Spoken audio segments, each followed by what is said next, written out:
कल तक के पे डाउट है?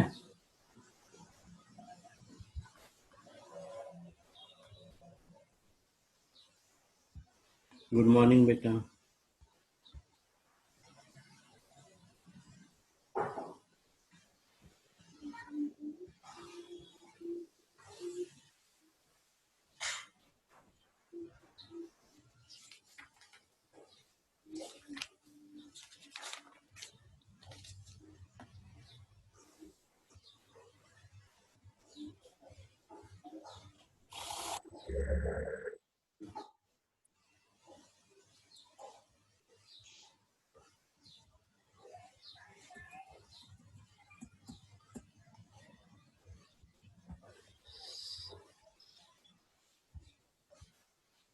आज शायद क्लास का लास्ट दिन है।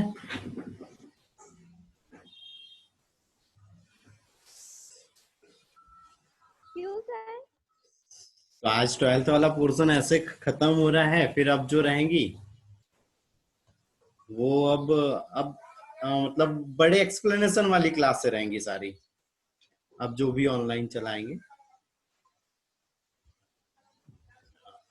सर कल की छुट्टी रहेगी क्या? हाँ, कल कल छुट्टी करते हैं, मंडे से फिर नई चीज चालू करते हैं,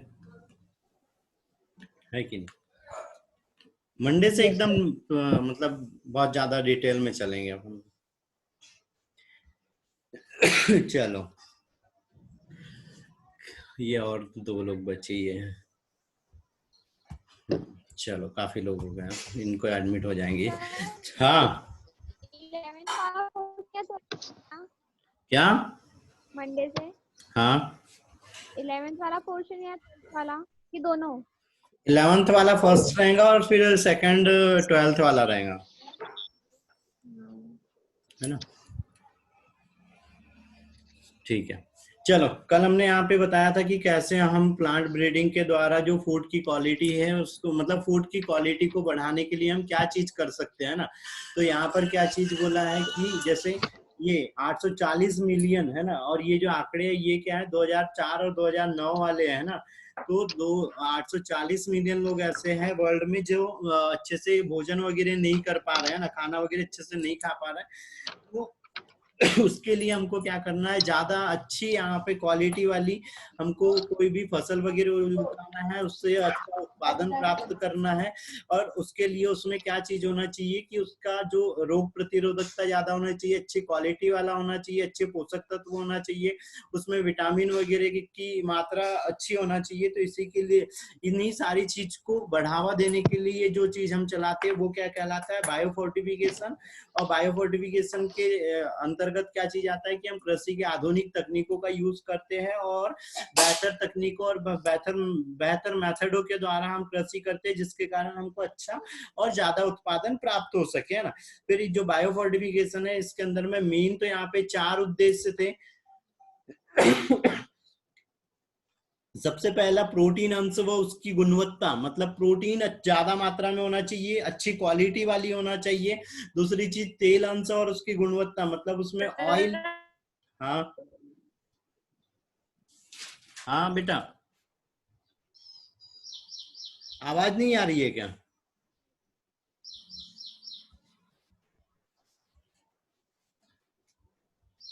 आवाज नहीं आ रही? आ रही है सर। आ रही है, ये किसी का कनेक्ट नहीं हो रहा था सर यार से। आपकी आवाज क्लियर नहीं आ रही। एक सेकंड रुक जाओ। Network problem. हाँ, अब ठीक है। Yes sir. हम्म हम्म ठीक है। तो जो बायोफोर्टिफिकेशन था उसके अंतर्गत में ब्लैक ब्लैक दिख रहा है नेटवर्क, सर यासिका का फिर से कनेक्ट रिपीट नहीं। कर दीजिए। हाँ हाँ हाँ, बस ये एक को कनेक्ट। देखो बायो फोर्टिफिकेशन में ये चीज है कि जो आधुनिक टेक्नोलॉजी है उसका प्रयोग करना है, जो साइंटिफिक मेथड है उसका प्रयोग करके हमको खेती करना है, ठीक है। दूसरी चीज इसमें कुछ मेन उद्देश्य बोले थे जिनके जिनके तहत में ये चीज बोली थी कि उसमें अच्छी प्रोटीन होना चाहिए, अच्छी क्वालिटी वाली प्रोटीन होना चाहिए, ऑयल अच्छा होना चाहिए, उसमें ऑयल की क्वालिटी अच्छी होना चाहिए, उसमें विटामिन वगैरह जो आवश्यक है उनकी अच्छे से ज्यादा मात्रा होना चाहिए। ऐसे नहीं कि ठीक है हमको किसी चीज से कोई विटामिन मिल रहा था और उसमें मान लो हमको 70-80% विटामिन चाहिए था, लेकिन वो कितना हो रहा है 10-20% उसमें उपस्थित है ना। सेम ऐसी जो भी माइक्रो न्यूट्रिएंट्स है और जो भी मिनरल्स वगैरह है वो भी क्या होना चाहिए, अच्छे से उपस्थित होना चाहिए। साथ में बायोफोर्टिफिकेशन के यही उद्देश्य थे कि प्रोटीन, तेल, विटामिन और माइक्रो न्यूट्रिएंट्स और मिनरल्स की मात्रा को किसी भी पादप या किसी भी फसल वगैरह के अंदर में बढ़ाना, ताकि वो ज्यादा अच्छा पोषक मान दे सके हमको, ज्यादा अच्छा उससे हमको पोषण मिल सके, है ना। बेटा म्यूट रखो।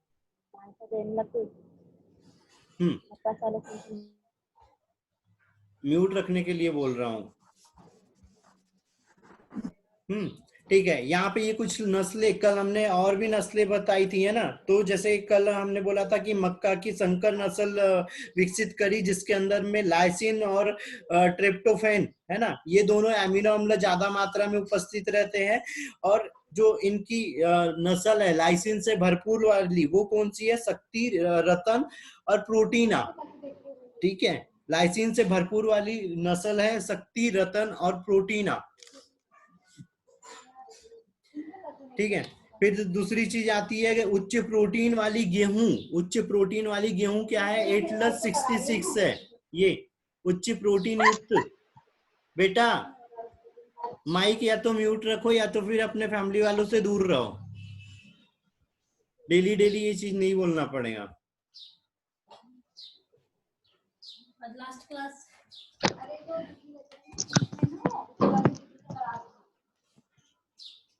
ये स्वाति और रियलमी 2 कौन है यार बेटा, एक तो तुम लोग बार बार अनम्यूट हो जा रहे हो, है ना, आवाज इधर ज्यादा आ रही है। या तो अपने फैमिली वाले से दूर हो या तो फिर रिमूव करना पड़ेगा भाई, सीधी सी बात। ठीक है। तो उच्च किस्मों वाली गेहूं याद रखना है 8+66, ठीक है। उसके बाद में यहाँ पर भारत के अंदर में जो भी सब्जियां वगैरह हैं उनकी जो नस्लें विकसित करी जाती है, वो नस्लें कहाँ पर विकसित करी जाती है, IARI, है ना, इंडियन एग्रीकल्चर रिसर्च इंस्टीट्यूट। और ये कहाँ पर उपस्थित है, कल बताया था, काफी लोगों ने इसका आंसर किया था, ये न्यू दिल्ली में उपस्थित है ना। और यहीं पर क्या किया था, विटामिन ए से भरपूर, विटामिन सी से भरपूर फसलों को विकसित किया गया, है ना, ठीक है। दूसरी चीज आती है अब यहाँ पे ये सिंगल सेल प्रोटीन। तो सिंगल सेल प्रोटीन में क्या चीज हो रही थी, कोई इसके बारे में बताएगा, सिंगल सेल प्रोटीन के बारे में कुछ भी थोड़ा बहुत पता हो तो। सर वो प्रोटीन से भरपूर होते हैं। हाँ, मतलब बहुत कम मात्रा में हम कोई पदार्थ ले रहे हैं लेकिन उसके अंदर में प्रोटीन वगैरह की मात्रा बहुत ज्यादा होती है। और ये क्या कहलाते हैं, जो खासकर सूक्ष्म जीवों से निर्मित होते हैं, जैसे ईस्ट हो गया, शैवाल हो गया, कवक हो गया, है ना, इनके अंदर में क्या रहती है, ज्यादा मात्रा में प्रोटीन रहती है, जो हमारे को प्रोटीन के अलावा जो दूसरे मिनरल्स हो गए, जो दूसरे विटामिन हो गए, दूसरे प्रकार के जो माइक्रो मैक्रो न्यूट्रिएंट्स हो गए, वो सारी चीजें हमको प्रोवाइड करते हैं ना। और हम इनकी कम मात्रा में भी लेने पर हमारी बॉडी की लगभग बहुत सारी रिक्वायरमेंट कंप्लीट हो जाती है। और इन्हीं का क्या करते हैं व्यवसायिक रूप से, खासकर मशरूम, है ना, मशरूम का यूज करते हैं। मशरूम भी काय में आ जाती है, सिंगल सेल प्रोटीन के अंतर्गत आ जाती है ना। फिर जैसे सर स्पाइरुलिना में सबसे ज्यादा प्रोटीन होती है। हाँ, स्पायरुलिना और आर्थोस्पायरा, है ना। देखो अब आर्थोस्पायरा, अच्छा पहले एक और चीज थी यहाँ पे, सिंगल सेल प्रोटीन के अंदर में क्या चीज होना चाहिए, कुछ क्वालिटियां होना चाहिए, जैसे उसमें बहुत जल्दी वृद्धि करना चाहिए, पर्यावरण में कोई अपशिष्ट पदार्थ नहीं होना चाहिए, प्रोटीन की उसमें बहुत अच्छी मात्रा होना चाहिए, प्रोटीन की गुणवत्ता बहुत अधिक होना चाहिए, और पर्यावरणीय या नैतिक दृष्टि से भी हानि पहुंचाने वाले पदार्थ नहीं होना चाहिए ना। तो इसमें सबसे पहले आती है स्पाइरुलिना। ये क्या है, एक नीली हरी शैवाल है जिसके अंदर में प्रोटीन बहुत ज्यादा मात्रा में पाया जाता है, और ये बहुत जल्दी जल्दी वृद्धि भी कर लेती है, और इसके कारण भी हमको भी वृद्धि करने में मदद मिलती है ना। इस और दूसरी चीज में जैसे संपूरक प्रोटीन आती है, तो जैसे हम बोलते हैं ना प्रोटीन सप्लीमेंट्स दे रहे हैं ना, तो ये क्या है, एक तरह के संपूरक प्रोटीन है, प्रोटीन सप्लीमेंट्स है कि जो मेन डाइट है उसके अलावा भी ये चीज यहाँ पर देते हैं, जिसके कारण में शरीर की जो प्रोटीन की रिक्वायरमेंट है वो कंप्लीट होते जाती है ना। फिर दूसरी चीज इसमें जैसे एससीपी हो गया है ना, तो एससीपी सबसे क्या है, इजराइल के अंदर में एससीपी को सीवेज पर उगाया जाता है। सीवेज मतलब सर वो नाली रहती है वो। हाँ, वहाँ जो भी वेस्ट मटेरियल घर वगैरह से निकल रहा है, तो वो जहां पर कलेक्ट करते हैं, इजराइल में क्या करते हैं, उसके ऊपर एससीपी उगाते हैं, ताकि उनको अलग से इसके लिए कोई मटेरियल वगैरह की जरूरत ना पड़े, क्योंकि उसमें मिनरल्स वगैरह बहुत सारी चीजें जो भी वेस्ट निकल रहा था, और उसका क्या होता है, वहां पे मिनरलाइजेशन होता है सीवेज का, है ना, उसका प्राइमरी ट्रीटमेंट और सेकेंडरी ट्रीटमेंट के द्वारा, तो उसके अंदर में जो भी मिनरल्स रहते हैं वो स्वतंत्र अवस्था में हो जाते हैं, जिसके कारण यहाँ पे ये नीली हरी शैवाल उस पर आसानी से वृद्धि कर लेती है, जिसके लिए उनको अलग से खर्चा नहीं आता है ना। फिर सर स्पाइरुलिना को ही उगाया जाता है सीवेज का? नहीं, दूसरी भी चीजों को उगा सकते हैं, जैसे हम मशरूम को उगा सकते हैं, ऑर्थोस्पायरा को उगा सकते हैं, किसी प्रकार के दूसरे ईस्ट वगैरह को उगा सकते हैं, किसी जीवाणुओं की वृद्धि करवा सकते हैं, जैसे इकोलाई हो गया, इकोलाई से भी हम प्रोटीन का संश्लेषण करवा सकते हैं, है ना। तो देखो एससीपी का मतलब यहाँ पे सिर्फ यही नहीं है, स्पाइरुलिना मतलब यहाँ पे ये है कि देखो कुछ सूक्ष्म जीव है ना, माइक्रो ऑर्गेनिज्म, जैसे जीवाणु हो गए, ईस्ट हो गए, कवक हो गए, इनकी वृद्धि करवाते हैं, क्योंकि ये प्रोटीन से भरपूर होते हैं, है ना। फिर यहाँ पे ऑर्थोस्पायरा और स्पाइरुलिना है ना, तो जो स्पाइरुलिना है वो साइनोबैक्टीरिया वंश का है ना, और इसी की एक अलग प्रजाति थी स्पाइरा, और इसको क्या किया था, बाद में अलग कर दिया था, और इसीलिए इस स्पाइरुलिना का ही नाम क्या दे दिया बाद में, ऑर्थोस्पायरा दे दिया। और जो सबसे अधिक मात्रा होती है ऑर्थोस्पायरा में, तो वो 58% प्रोटीन रहता है, और बाकी का इसमें 8% कार्बोहाइड्रेट और फिर विटामिन और खनिज लवण होते हैं ना। इतना ठीक है? यहाँ तक कुछ डाउट है एससीपी में? एससीपी का फुल फॉर्म बहुत अच्छे से याद रख लेना। सर क्या है एससीपी का full form? Single cell protein, single cell protein, है ना। ठीक है, चलो अभी काफी लोग हैं, तो एक बार फिर से बता दे रहा हूँ, मंडे से नया सेशन चालू होगा, और ये सेशन हम अभी के लिए नहीं चलाएंगे, अभी बता दे रहा हूँ, ये सेशन चलाएंगे 2021 वाले के लिए, हर चीज के लिए, है ना, चाहे वो 12th वाला हो, चाहे 11th वाला हो, नीट वाला हो, जीएनटी वाला हो, मतलब 2021 के जो एग्जाम होना है अब, उसके लिए क्लास रहते जाएंगी। और कुछ टाइम तो चलो दोनों टाइम है, जैसे ही हमारी जो इधर वाला इंस्टीट्यूट चालू हो जाता है, जैसे ही अपने ये एजुकेशन का कोई ऑर्डर आता है, जैसे एजुकेशन का कोई ऑर्डर आता है, उसके बाद में एक क्लास जरूर लगते जाएंगी, उसका टाइम टेबल भी उस शायद हम अगस्त वगैरह में बताऊंगा मैं, है ना। और एक टाइम ऑनलाइन तो रहते ही जाना है आपसे हमेशा, है ना, और उस टाइम में कोशिश करेंगे कि सारे सब्जेक्टों की लगेंगी वो, है ना, सारे सब्जेक्टों की कम से कम 40-40 मिनट की एक एक ऑनलाइन क्लास भी रहते जाएंगी, है ना।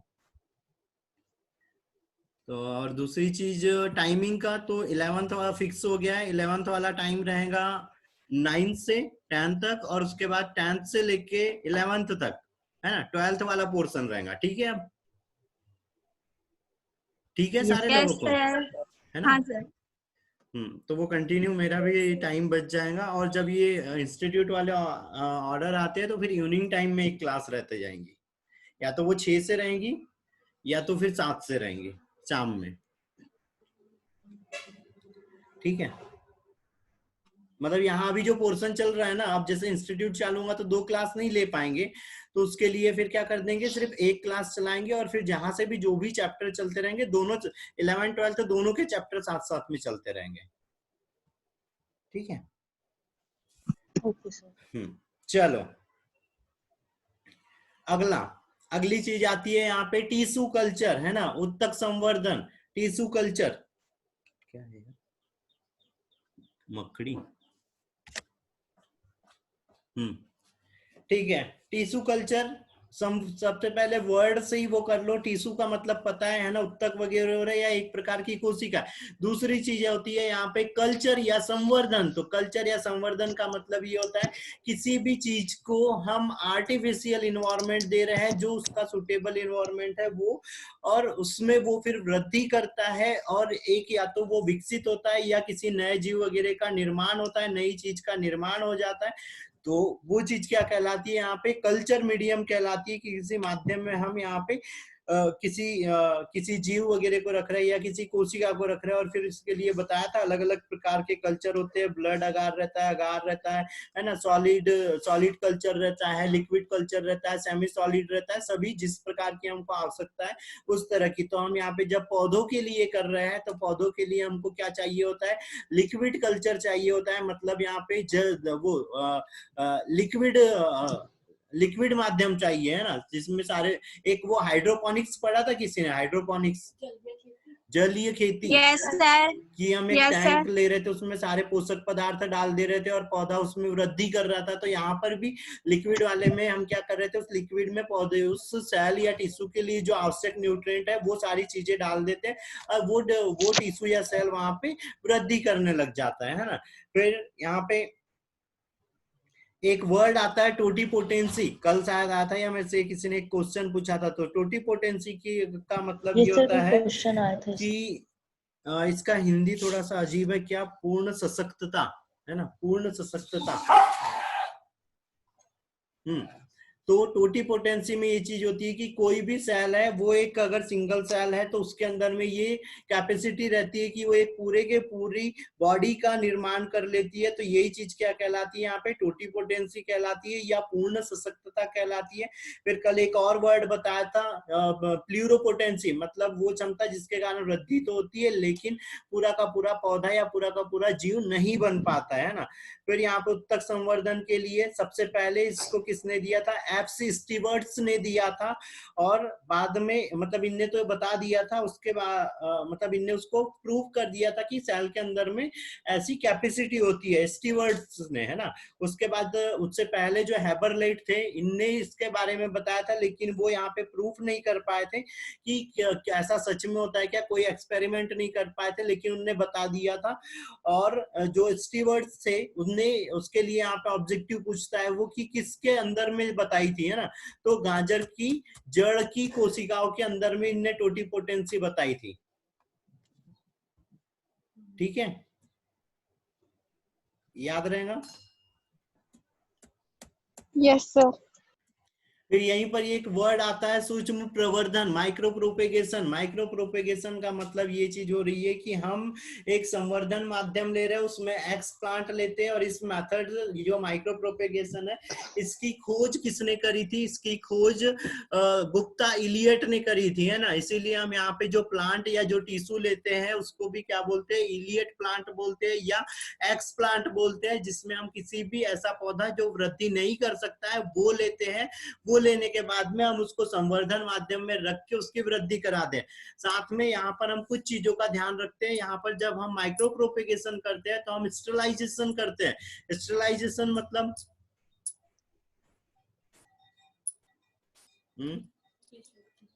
विशुद्धिकरण, मतलब सर हिंदी में क्या बोला? विशुद्धिकरण। पता नहीं। ये बेटा पता है 8th में भी था और 10th में भी था। बैक्टीरिया, वायरस, माइक्रोब्स को किल करना, जो भी माइक्रो ऑर्गेनिज्म रहते हैं उनको किल करना। यहाँ पे दो वर्ड हम अधिकतर सुनने को मिलते हैं हमको। एक डिसइंफेक्शन सुनने में मिल रहा है, अभी डिसइंफेक्शन सुनने में मिल रहा है, और स्टरलाइज करो सुनने में मिल रहा है ना, मिल रहे हैं दोनों वर्ड। तो डिसइंफेक्शन का मतलब ये होता है कि कोई सरफेस है ना, कोई सरफेस है, उस सरफेस के ऊपर जो माइक्रो ऑर्गेनिज्म है वो ग्रोथ कर रहे थे, उनकी ग्रोथ को कम करना क्या कहलाता है, डिसइंफेक्शन कहलाता है ना। स्टरलाइजेशन का मतलब ये है कि कोई सरफेस है उसके ऊपर में वहां पे कोई माइक्रो ऑर्गेनिज्म है, उनको किल कर देना क्या कहलाता है यहाँ पे, स्टरलाइजेशन कहलाता है ना। और स्टरलाइजेशन की अलग अलग बहुत सारी मेथड रहती है, फिजिकल मेथड है, केमिकल मेथड है, लेकिन यहाँ पर जो हम माइक्रो प्रोपेगेशन में यूज करते हैं वो दो तरह का होता है। एक तो गैसीय स्टरलाइजेशन होता है, दूसरा यहाँ पे हॉट एयर ओवन होता है। हॉट एयर ओवन में क्या करते हैं हम यहाँ पे, जैसे अभी हम यहाँ पे सूक्ष्म प्रवर्धन कर रहे हैं ना, इसका डायग्राम है क्या यहाँ पे? नहीं बना है डायग्राम, मैं बना दे रहा। जैसे हमारे पास क्या हो गया, पहले ये कि यहाँ पे एक टैंक है ना, इसके अंदर इसकी सतह वगैरह पर क्या होना है, यहाँ पे मान लो कोई माइक्रो ऑर्गेनिज्म है ना, और हम कोई टिश्यू ले रहे हैं और उसकी वृद्धि करवा रहे हैं, और वो वृद्धि करेगा इस माइक्रो ऑर्गेनिज्म की उपस्थिति में, तो वो भी क्या हो जाना है, इन्फेक्टेड हो जाना है, जिसके कारण हम पहले इसका क्या करते हैं, स्टरलाइजेशन करते हैं, और 160 डिग्री सेल्सियस पे हम इसको गरम मतलब गरम भाप से सारे माइक्रो ऑर्गेनिज्म को किल करते हैं। ठीक है, तो अच्छा एक और चीज यहाँ पे, सबने ओवन देखा है केक बनाने वाला? Yes sir. उसके अंदर में हीटर से गर्म हवा जाती है और फिर केक पकता है ना, तो सेम ऐसे ही क्या होता है, एक ऐसा चैम्बर, वो ओवन जैसे ही रहता है, उसके अंदर में हमको जिस भी मटेरियल या जिस भी आर्टिकल का हमको स्टरलाइजेशन करना है उसको रख दो, ऑन कर दो, टेम्परेचर और टाइम सेट कर दो, वो उतने टाइम तक चलते रहता है। तो जैसे हम यहाँ पे हॉट एयर ओवन बोल रहे हैं, तो हॉट एयर ओवन में क्या कर रहे हैं, 160 डिग्री सेल्सियस पर हम यहाँ पे इस चैम्बर का, या ये जो हमारे पास यहाँ पे जो भी बाउल या जो भी क्या है, तो चैम्बर ही बोलना चाहिए यार, या कोई भी फ्लास्क वगैरह है, उसका हम स्टरलाइजेशन कर लेंगे, तो सारे यहाँ पे क्या होना है, उसके माइक्रो ऑर्गेनिज्म मर जाना है ना। दूसरी मेथड यहाँ पे स्टरलाइजेशन की ये रहती है, मॉइस्ट स्टरलाइजेशन है ना, या उसको क्या बोलते हैं, ऑटोक्लेव बोलते हैं। ऑटोक्लेव प्रेशर कुकर देखा है सबने? Yes sir. एक प्रेशर कुकर का सिद्धांत पढ़ा होगा शायद। हाँ सर पढ़ा। उसमें क्या चीज हो रही थी, दाब और ताप के प्रेशर के कारण क्या हो रहे थे, दाल जल्दी पक जा रही थी, ये चीज बोला था। सेम अब यहाँ पे ऑटोक्लेव में क्या कर रहे हैं, 120 डिग्री सेल्सियस टेम्परेचर ले रहे हैं और 15 IB प्रेशर लेते हैं ना, और उसको क्या करते हैं हम 30 मिनट तक यहाँ पे ऑन रखते हैं, और उसके अंदर में हम प्लास्टिक मटेरियल, रबर मटेरियल, कपड़ा, इनका स्टरलाइजेशन कर देते हैं। और अगर हम टेम्परेचर बढ़ाते हैं तो 160 डिग्री सेल्सियस करते हैं और प्रेशर कर देते हैं 20 डिग्री से 20 IB। और होल्डिंग टाइम क्या होता है, कितनी देर हम उसको ऑन रख रहे हैं ना, तो होल्डिंग टाइम यहाँ पे बढ़ा देते हैं, और मतलब घटा देते हैं, होल्डिंग टाइम घट जाता है, 20 to 50 मिनट हो जाता है। उसके बाद हम अगर प्रेशर और बढ़ा रहे हैं, 133 डिग्री सेल्सियस प्रेशर टेम्परेचर कर रहे हैं, तो प्रेशर यहाँ पे कितना हो जाना है, 30 IB हो जाना है, या 30 पाउंड हो जाना है, और उसका होल्डिंग टाइम 2 से 3 मिनट कर देंगे, तो उतनी देर में क्या होना है, जो माइक्रो ऑर्गेनिज्म है वो किल हो जाना है। तो ये 3 मेथडों के द्वारा हम क्या कर रहे हैं, स्टरलाइजेशन कर रहे हैं। अब बारी आती है हमारा यहाँ पात्र तो हो गया, वो जो हमने टिश्यू कल्चर वगैरह लिया है उसको भी हम क्या कर रहे हैं, यहाँ पे KMNO4 हो गया, या KMNO4 टाइप के जो दूसरे डिटर्जेंट आते हैं उनके द्वारा हम उस पौधे को भी वॉश कर लेंगे कि उसके ऊपर में कोई यहाँ पे माइक्रो ऑर्गेनिज्म तो उपस्थित नहीं है ना। उसके बाद में हम लिक्विड का कर रहे हैं, जैसे हमने जो संवर्धन माध्यम बनाया उस लिक्विड के अंदर में भी क्या होना है, हो सकता है जब हम बना रहे हैं तो उसमें कोई माइक्रो ऑर्गेनिज्म चले गया, तो हम उसमें गैस के द्वारा, जैसे हम एल्डिहाइड के द्वारा कर सकते हैं, है ना, हम अल्कोहल के द्वारा, एथेनॉल वगैरह के द्वारा हम क्या कर सकते हैं, यहाँ पे उसका स्टरलाइजेशन करते हैं लिक्विड का, कि उसके अंदर में भी कोई माइक्रोऑर्गेनिज्म है तो उनको भी किल कर देते हैं। अब क्या कर रहे हैं, यहाँ पे हम सूटेबल इन्वायरमेंट ले रहे हैं। तो सूटेबल इन्वायरमेंट क्या होता है, पौधे वगैरह की वृद्धि के लिए 20 से लेके 25 डिग्री सेल्सियस या बोलना चाहिए, यहाँ पर हम जो सूटेबल इन्वायरमेंट लेते हैं वो हम लेते हैं यहाँ पे 24 से 26 डिग्री सेल्सियस लेते हैं, और इसमें भी फिर ±2 कर देते हैं, है ना। मतलब कितना हो गया, हम 22 से लेके 28 डिग्री सेल्सियस तक का टेम्परेचर लेते हैं, क्योंकि इसी टेम्परेचर पे अधिकतर पौधे क्या होते हैं, वृद्धि करते हैं, तो हम ये टेम्परेचर लेते हैं। साथ में हमने जो यहाँ पे मीडियम बनाया है उसका हम यहाँ पे pH लेवल भी मेंटेन करके रखते हैं, 5.7 से लेके 5.8 तक का pH यहाँ पे हम मेंटेन करके रखते हैं। दूसरी चीज, लाइट के लिए हम यहाँ पे क्या करते हैं, ट्यूबलाइट का यूज करते हैं अल्ट्रावायलेट रेस के लिए, कि वो प्रकाश संश्लेषण कर सके। ठीक है, इसके बाद में आती है एयर। तो एयर के लिए हम क्या करते हैं, एयर के लिए हम लेयरिंग मेथड का यूज करते हैं। लेयरिंग मेथड का ये मतलब होता है, सारे लोग मॉल वगैरह में गए हो, अरे Yes, भाई sir. मॉल में गए हैं ना सब, सर यस तो सर मॉल गए। में सर कैसे होता है, एक साइड से क्या, मॉल में कैसे एक साइड से एयर आती है और दूसरे साइड से जाते रहती है, डक्ट लगी रहती है, तो उस डक्ट के कारण क्या हो रहा है, एक साइड से हवा आती है और एक साइड से जाते रहती है ना। तो वैसी वाली मेथड वो करते हैं, दो साइड से दो गेट रखते हैं और दोनों दो मैं पेंट ले जा रहा था, वो खत्म हो गया थे नीला वाला अच्छे से। और चाबी भी तेरी गाड़ी दो चेंज करना है। कितनी देर बाद फ्री हो रहा है ये बता नहीं तो। एक मिनट रुको, कितनी देर बाद फ्री हो रहा है? अभी तो चालू।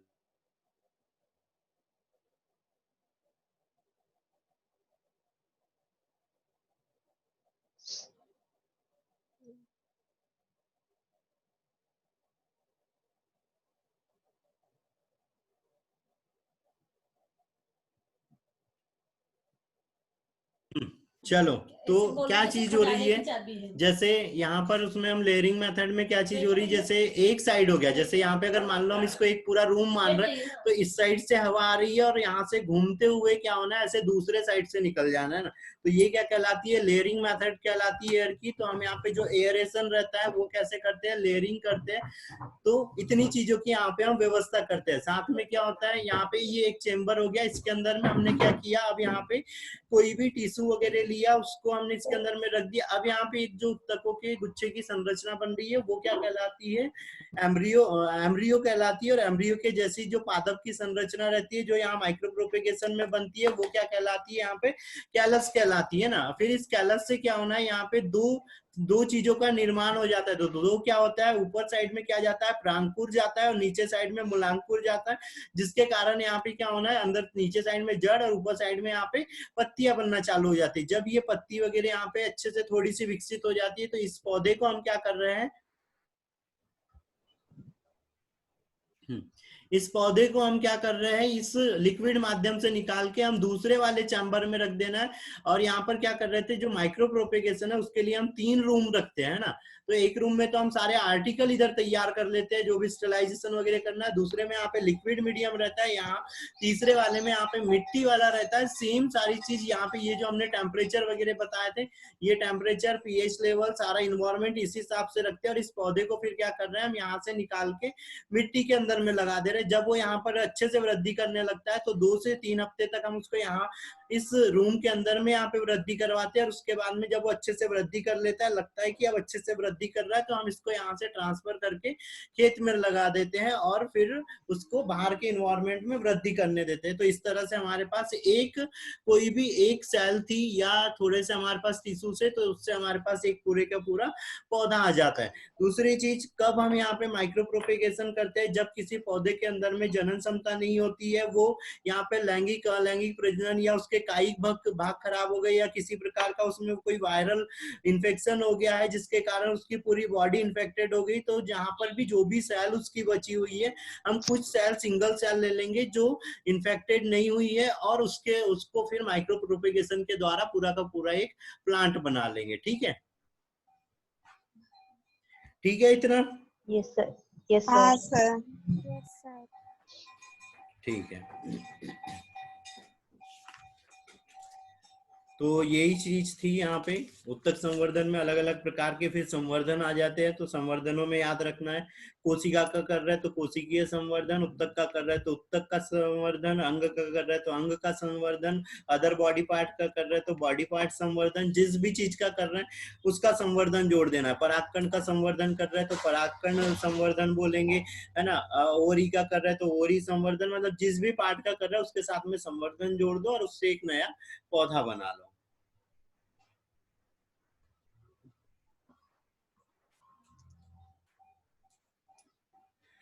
ठीक है, ठीक है। उसके बाद में एक सबसे सर। जरूरी पॉइंट और याद रखना है, गेहूं और राई के संकरण से ट्रिटिकेल यहाँ पे फसल उत्पन्न हुई थी।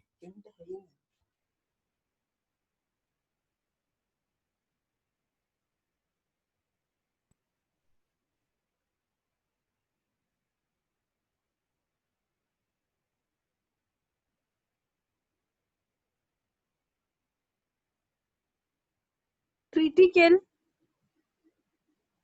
सर जो ट्रिटिकल थी। ट्रीटिकेल सर जो ट्रीटिकल थी वो सरसों जैसी दिखती थी या गेहूं जैसी थी? क्या है वो? दोनों के जैसे, कच्ची दोनों के जैसे, लेकिन गेहूं था वो। ठीक है। फिर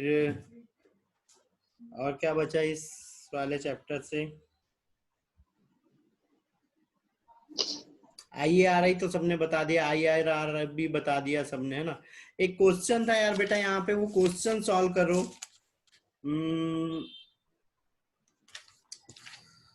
ये मैंने क्लास में भी ये काफी बार पूछा है, ये वाला क्वेश्चन कहाँ गया? दूसरी वाली कौन सी है बुक? ये बड़ी मोटी है। अरे हाँ, ड्रीमर। हेलो हाँ सर, ये जो क्रिटिकल वाला जो क्वेश्चन था ना वो आया है AIPMT में 2006 में। हाँ तो सर उसमें ऐसा मतलब क्वेश्चन था कि मानव निर्मित प्रथम धान्य फसल क्रिटिकल को गेहूं के साथ किसका संकलन करके प्राप्त किया गया था? तो राई आएगा बेटा उसमें, राई के साथ। यस सर, उसका आंसर राई है। हाँ। एक और क्वेश्चन था यहाँ पे, मेरे को अभी बस 2 मिनट लगेगा ढूंढने दो, है ना। ये काफी टाइम और एक पूछा भी गया था, है ना। कहाँ गया?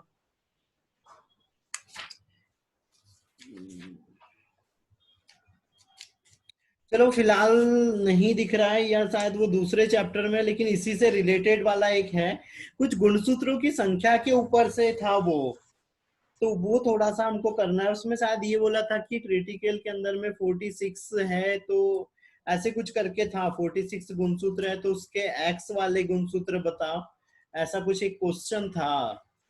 फिलहाल नहीं दिख पा रहा है, ठीक है, पर उसको मैं देख के अभी ग्रुप में जरूर डालूंगा और शाम में उसको एक्सप्लेन भी कर दूंगा, है ना। चलो, तो फिर यहां तक की चीजें ठीक है।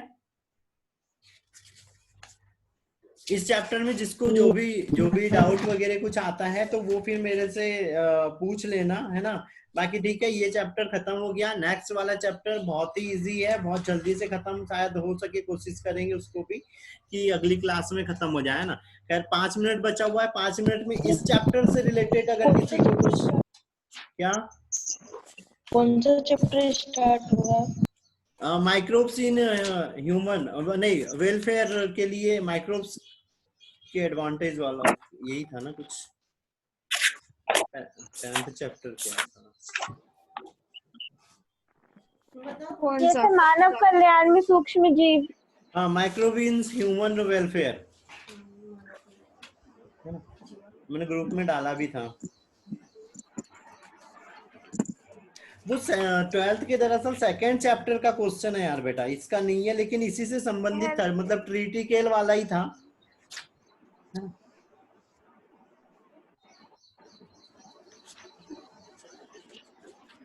फिलहाल नहीं दिख रहा है। चलो ठीक है, तो फिर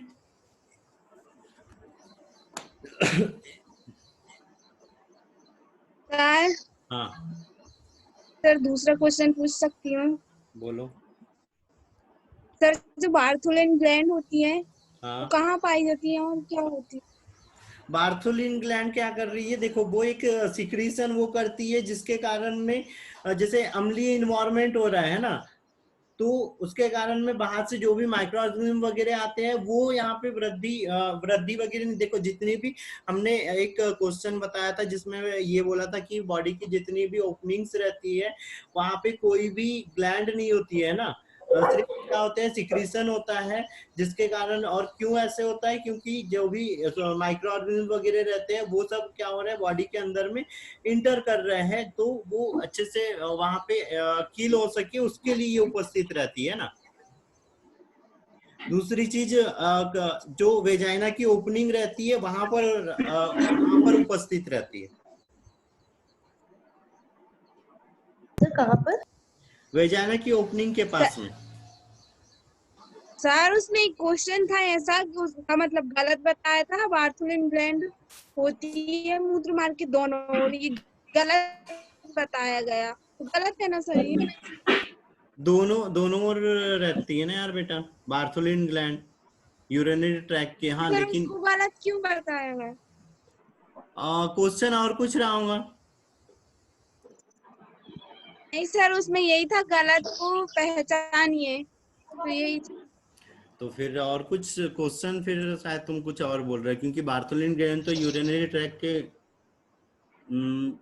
ट्रैक पे नहीं रहती है ना, ये तो वेजाइना बोल रहा हूँ ना, वेजाइना के दोनों साइड रहती है भाई। अगर यूरिनरी ट्रैक, अगर देखो वहाँ यूरिनरी ट्रैक था ना, तो यूरिनरी ट्रैक के चारों ओर नहीं रहती है वो, मतलब उसके साइड में नहीं रहती है, और दूसरी चीज ये भी याद रख लेना, मटर के शेप की रहती है, लेकिन वो यूरिनरी ट्रैक पे नहीं रहती है ना, वो वेजाइना की ओपनिंग के पास में रहती है। यहाँ पे ये स्क्रीन दिख रही है?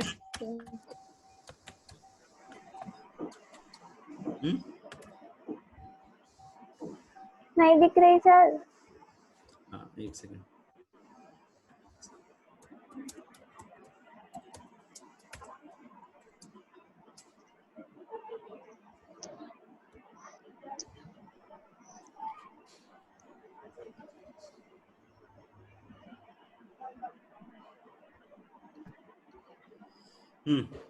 ये है बार्थोलिन ग्लैंड, ये देखो। नहीं दिख रही स्क्रीन पे। नहीं दिख रही? नहीं दिख रही सर। दिख रही सर वही दिख रहा है जो लास्ट स्टेप से चल रहा था ना, उसका ही दिख रहा है। अब देखो, अब तो कुछ भी नहीं दिख रहा। कुछ भी नहीं दिख रहा है। अब सर ये भी नहीं दिख रहा। अब भी नहीं दिख रहा। अब दिख गया? नहीं तो बता रहा है स्टार्टेड स्क्रीन शेयरिंग बता रहा है बस। स्टार्टेड पर बता रहा है। ये सर स्टार्टेड स्क्रीन शेयरिंग अब दिख गया। लेकिन अब हट गया। तो ये देखो यहाँ पे ये बार्थोलिन ग्लैंड है ना, ये है, तो ये क्या है यहाँ पर? अब नहीं दिख रहा। सर पहले दिख रहा था, नहीं दिख रहा। अरे यार पूरा दिख रहा है, तरफ अब दिख रहा है। तो ये लो, अब दिख जाएगा। अब दिख रही, अब ये इमेज दिखी? Yes sir. तो ये है बार्थोलिन ग्लैंड, ये है, और जो यूरिनरी ट्रैक ओपनिंग है ये यहाँ पर ऊपर साइड में, यूरेथ्रल ओपनिंग ये ऊपर है, और यहाँ पे ये वेजाइना है, तो बार्थोलिन ग्लैंड ये दोनों साइड में हो रही है, तो वो यूरिनरी ट्रैक से अगर पूछा था तो वो गलत था, है ना? सर आपका कर्सर नहीं दिख रहा तो पता ही नहीं चल रहा आप कौन से उसमें बता रहे हैं। अरे ये जो ब्लैक ब्लैक दिख रहा है ना, उसमें जो एक वो दिख रहा है ना डायग्राम, ये दिखा?